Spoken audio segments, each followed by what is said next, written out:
बच्चों, फिर से स्वागत है आप लोगों का एक नई वीडियो में। तो आज का इस वीडियो जो होने वाला है वो बहुत ही रोमांचक और बहुत ही दमदार होने वाला है।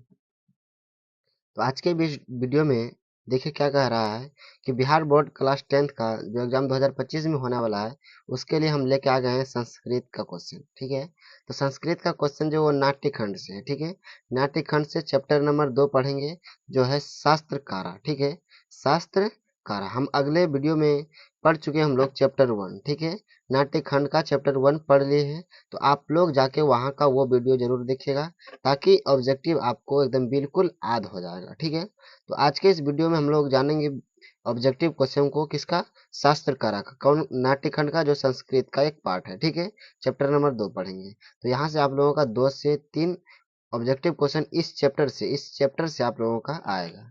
ठीक है, तो बिना विलंब के हुए बच्चों सबसे पहले एकदम एकदम फट से चैनल को सब्सक्राइब कर लेना है। उसके बाद बेल आइकन को दबा के अपने दोस्तों के पास शेयर कर देना। हाँ, और वीडियो पसंद आएगा तो वीडियो को लाइक भी कर देना है। तो बिना विलंब के हुए अपने प्रश्नों की ओर बढ़ेंगे। ठीक है, तो पहला प्रश्न देखिए इसमें क्या कह रहा है। पहला प्रश्न है कि आर्यभट्टयम किसकी रचना है। आर्यभट्टयम किसकी रचना है, तो आर्यभट्ट की है। किसकी है, आर्यभट्ट की है। ठीक है बच्चों, समझ में आ रही है आर्यभट्टयम किसकी रचना है, तो आर्यभट्ट की है। ठीक है, अगला क्वेश्चन, वेदांत दर्शन के प्रवर्तक यानी या संस्थापक कौन है। वेदांत दर्शन के प्रवर्तक या संस्थापक कौन है, तो यह है बद्रायन। कौन है, बद्रायन है। ठीक है, अगली प्रश्न है कि संख्या दर्शन के प्रवर्तक संस्थापक कौन है। संख्या दर्शन के प्रवर्तक संस्थापक कौन है, तो कपिल है। कौन है बच्चों, कपिल है। अगली क्वेश्चन है, शास्त्रकारा पाठ शैली में क्या है। शैली में है यानी कि क्या में है, तो प्रश्न उत्तर में। कैसे में है, प्रश्न उत्तर में। देखिए अगली प्रश्न है न्याय दर्शन। प्रश्न है न्याय दर्शन के प्रवर्तक या संस्थापक कौन है। न्याय दर्शन के, किसके, न्याय दर्शन के कौन है, गौतम है। ठीक है, कौन है, गौतम है। ठीक है, अगली प्रश्न, प्राचीन काल में शिष्य को क्या कहा जाता था। प्राचीन काल में शिष्य को क्या कहा जाता था, तो ब्रह्मचारी कहा जाता था। मेरे प्यारे बच्चों, क्या कहा जाता था, ब्रह्मचारी कहा जाता था। ठीक है बच्चों, चलो देखो अगली प्रश्न है पिंगल। क्या है, पिंगल किस वेदांग शास्त्र के प्रवर्तक आचार्य हैं। पिंगल किस वेदांग शास्त्र के प्रवर्तक आचार्य हैं, तो छंद के। किसके, छंद के हैं। ठीक है, अगली प्रश्न, शास्त्रकारा पाठ में उठकर सादर अभिवादन कौन करते हैं।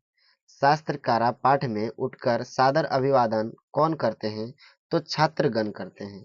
कौन करते हैं मेरे प्यारे बच्चों, छात्रगण करते हैं। देखिए अगली प्रश्न है कि चरक और सुश्रुत, क्या है, सुश्रुत ने किस शास्त्र का प्रवर्तन किया, तो आयुर्वेद शास्त्र का। किसका, आयुर्वेद, यानी कि चरक और सुश्रुत ने किस शास्त्र का प्रवर्तन किया, तो आयुर्वेद शास्त्र का किया है। ठीक है मेरे प्यारे बच्चों, देखिए इसी प्रकार हम लोग अगली प्रश्न की ओर बढ़ेंगे। अगली प्रश्न है कि बृहत संहिता के रचनाकार कौन है। बृहत संहिता के रचनाकार जो है बच्चों वो बरहामिहिर है। कौन है, बरहामिहिर है। ठीक है, अगली प्रश्न है कि कर्म कांड का वर्णन करने वाला पंथ कौन है। कर्म कांड करने वाला पंथ कौन है, तो कल्प है। कौन है मेरे प्यारे बच्चों, कल्प है। देखिए अगली प्रश्न है कि सशव चर्चा करने के लिए कक्षा में कौन प्रवेश करते हैं। सशव चर्चा करने के लिए कक्षा में कौन प्रवेश करते हैं, तो शिक्षक करते हैं। ठीक है, अगले प्रश्न है कि मीमांसा दर्शन के रचनाकार कौन है। मीमांसा दर्शन के रचनाकार कौन है, तो जैमिनी है। कौन है, जैमिनी है। ठीक है, अगली प्रश्न है निरुक्त का क्या कार्य है। निरुक्त का क्या कार्य है, तो वेदार्थ बोध है। क्या है, वेदार्थ बोध है। ठीक है, अगली प्रश्न है शास्त्र मानवों को किसका बोध कराता है। शास्त्र मानवों का किसका बोध कराता है, तो कर्तव्य कर्तव्य का कराता है, किसका? कर्तव्य कर्तव्य का कराता है। ठीक है, अगली प्रश्न है कि ऋषि गौतम ने किस दर्शन की रचना की? ऋषि गौतम ने किस दर्शन की रचना की? तो न्याय दर्शन की रचना की है। ठीक है बच्चों, न्याय दर्शन की रचना की है। देखिए अगली प्रश्न है कि महर्षि यास्क द्वारा रचित ग्रंथ का नाम क्या है? महर्षि यास्क द्वारा रचित ग्रंथ का नाम क्या है? तो निरुक्तम है। क्या है? निरुक्तम है। ठीक है, अगली प्रश्न है कि शास्त्र किसके लिए कर्तव्य और अकर्तव्य का विधान करते हैं? शास्त्र किसके लिए कर्तव्य और अकर्तव्य का विधान करते हैं? तो मानवों के लिए करते हैं। किसके लिए? मानवों के लिए करते हैं। देखिए अगली प्रश्न है कि वेदांग कितने हैं? वेदांग कितने हैं? तो वेदांग 6 हैं। वेदांग कितने हैं? तो 6 हैं। ठीक है, चलिए आप लोगों से क्वेश्चन रहा कि वेद कितने हैं। ठीक है, आपको पता होना चाहिए कि वेद कितने हैं, कितने, वो आपको आंसर देना है कमेंट बॉक्स में, कमेंट बॉक्स में। ठीक है, वेद कितने हैं, वेदांग कितने होते हैं, वो 6 होते हैं, लेकिन वेद कितने होते हैं वो आप लोगों को कमेंट बॉक्स में देना है। तभी तो पता चलेगा कि बच्चों आप लोग कितना तैयारी कर रहे हो, क्या मन से पढ़ाई कर रहे हो या बस टाइम पास कर रहे हो। टाइम पास नहीं करना है बच्चों, मेहनत से पढ़ना है, मन लगा के पढ़ना है, तब जाके आप अच्छा खासा नंबर ला सकते हैं। ठीक है, तो आपको यदि आप पढ़ाई कर रहे होंगे तो ये मेरा क्वेश्चन का आंसर आप लोग जरूर कमेंट बॉक्स में दीजिएगा। ठीक है, वेद कितने हैं। ठीक है, चलिए अगली प्रश्न है कि ज्ञान का शासक कौन होता है? ठीक है, ज्ञान का शासक कौन होता है बच्चों? तो शास्त्र होता है। कौन होता है? शास्त्र होता है। देखिए अगली क्वेश्चन है कि कृषि विज्ञान को किसने लिखा है?